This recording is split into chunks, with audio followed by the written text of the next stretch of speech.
بسم الله الرحمن الرحيم. رب اشرح لي صدري ويسر لي امري واحلل عقدة من لساني يفقهوا قولي. اللهم صل على محمد وآل محمد.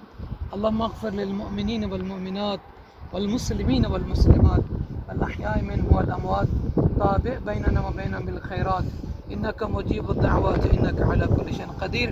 سامعین عزیز، ناظرین، مومنین مومنات، جیسا کہ آپ کو معلوم ہے آج منگل کا دن ہے اور وادی السلام کے اس حصے پر آئے ہوئے ہیں جہاں پہ قدیم ترین آثار آپ کو نظر آئیں گے. جیسے کہ آپ کی ویڈیو میں بھی دیکھیں گے کہ دریا جب اپنی جوانی پہ روانی پہ تھا تو کس طریقے سے اس سطح کو کاٹتا رہا، مگر اب تو دریا وہ دیکھیں جیسے کہ نیچے باغات ہیں، بہت ہی نیچے اور پیچھے چلا گیا ہے. یہ بحر نجف جسے دریا نجف کہتے ہیں، اور یہ وادی السلام کا آخری حصہ ہے جو شارع حولی کی طرف ہے. بہت ہی ایک روحانی منظر ہے. یقیناً انسان جب اس جگہ پر آتا ہے تو اس کا دل دنیا کی تمام چیزوں کو چھوڑ کر بس اسی جگہ پر ایک غور اور فکر کرنے کے لیے لگ جاتا ہے کہ کاش ہماری زندگی کچھ بھی نہیں ہے. دنیا میں کتنے لوگ تھے جو ہم اور آپ کے درمیان موجود تھے، اللہ جانے کتنی پوسٹوں پہ، کتنے مقام پہ، کتنی شہرت والے ہوں گے، مگر آج منو اور ٹنو مٹی کے نیچے یہاں پہ مدفون ہیں. مگر میں کہوں گا کہ خوش نصیب ہیں وہ مومنین وہ مومنات کہ جن کی قبور جو ہے وادی السلام کے اس مقدس زمین کے حصے پر موجود ہے. یقیناً مومن کی روح جہاں بھی مومن انتقال فرماتا ہے، روایت میں ہے کہ اس کی روح کو ملائکہ جو ہے وادی السلام میں لے کر آتے ہیں. اور خود مولا امیر المومنین علیہ السلام نے حارث ہمدانی سے فرمایا کہ حارث ہمدانی جب بھی کہیں بھی کوئی مومن مرتا ہے مجھ علی کی زیارت کرتا ہے. تو یقیناً یہ وادی السلام کا ایک حصہ ہے. ہمارے مومنین کے مرحومین مرحومات جو انتقال فرما چکے ہیں ان کی روحیں یقیناً اس سرزمین مقدسہ پر موجود ہوں گی. میں دعا کرتا ہوں کہ پروردگار عالم امیر المومنین علی ابن ابی طالب علیہ السلام کے صدقے میں تمام مرحومین مرحومات کے خدا درجات میں بلندی عطا فرمائے اور انہیں کروٹ کروٹ جنت نصیب کرے. اب جب بھی پاکستان سے یا دنیا کے کسی بھی کونے سے یہاں پہ زیارت کے لیے آئیں تو بالخصوص جو ابتدائی حصہ ہے وادی السلام کا جہاں پہ مقام ہود نبی اللہ ہود صالح علیہ السلام اور مقام امام جعفر صادق علیہ السلام، مقام امام صاحب الزمان علیہ السلام ہے، وہاں ضرور آپ زیارت کریں، مقدس جگہ ہے.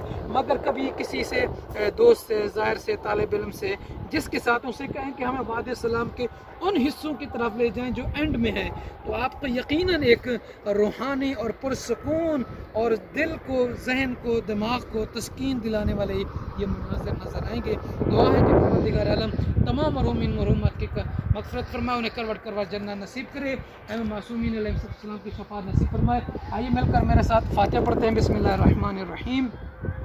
الحمدللہ رب العالمین الرحمن الرحیم مالک یوم الدین ایاک نعبد و ایاک نستعین اهدنا الصراط المستقیم صراط الذین انعمت علیہم غیر المغضوب علیہم ولا الضالین. بسم اللہ الرحمن الرحیم. قل هو الاحد اللہ الصمد لم یلد ولم یولد ولم یکن له کفوا احد. بسم اللہ الرحمن الرحیم. قل هو الاحد اللہ الصمد لم یلد ولم یولد ولم یکن له کفوا احد. بسم اللہ الرحمن الرحیم. قل هو الاحد اللہ الصمد لم یلد ولم یولد ولم یکن له کفوا احد. اللهم اغفر للمؤمنین والمؤمنات والمسلمین والمسلمات الاحیاء منهم والاموات. تابع بیننا وبینہم بالخیرات انک مجیب الدعوات انک علی کل شیء قدیر. دعا کرتا ہوں کہ پروردگار عالم تمام مرحومین مرحومات، تمام مومنین مومنات کے عزیز و اقارب جو اس دار فانی سے دار بقا کی طرف چلے گئے، خداوند عالم ان صورتوں کا، ان آیات مبارکہ کا ثواب ان کی اور ہمارے مرحومین مرحومات کی ارواح کو ایصال فرمائے اور انہیں کروٹ کروٹ جنت نصیب کرے. اور دعا گو ہوں کہ پروردگار عالم جب بھی ہماری زندگی کا خاتمہ ہو تو خداوندہ بالخصوص میری یہ تمنا رہتی ہے کہ پروردگار عالم مجھے وادی السلام نصیب کرنا، کیونکہ یہ ایک ایسی وادی ہے کہ جو امیر المومنین علیہ السلام کا جوار ہے، جہاں پہ انبیاء علیہ السلام مدفون ہیں، جہاں پہ اولیاء، اوصیاء اور اللہ کے مخلص اور خالص بندے یہاں پر مدفون ہیں.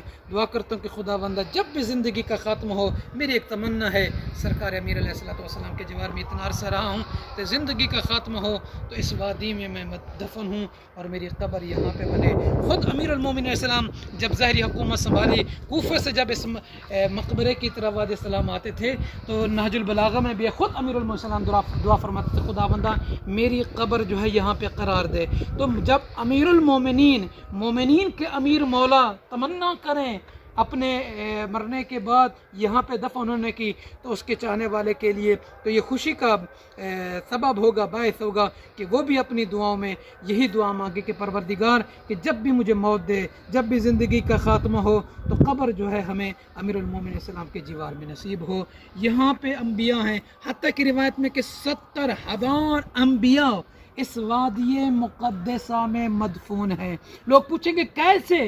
4 انبیاء کا ذکر آتا ہے تو باقی کہاں ہیں؟ روایت کہتی ہے کہ جب صاحب عصر امام زمان عجل اللہ فرج شریف ظہور فرمائیں گے بحکم خدا، خود ان قبور کی نشاندہی فرمائیں گے۔ تو کتنی خوش نصیبی ہے ان مومنین کے لیے، ان مومنین کے لیے، ان مومنات کے لیے کہ جو یہاں پہ مدفون ہیں وادی السلام کے جنت کے اس ٹکڑے پر۔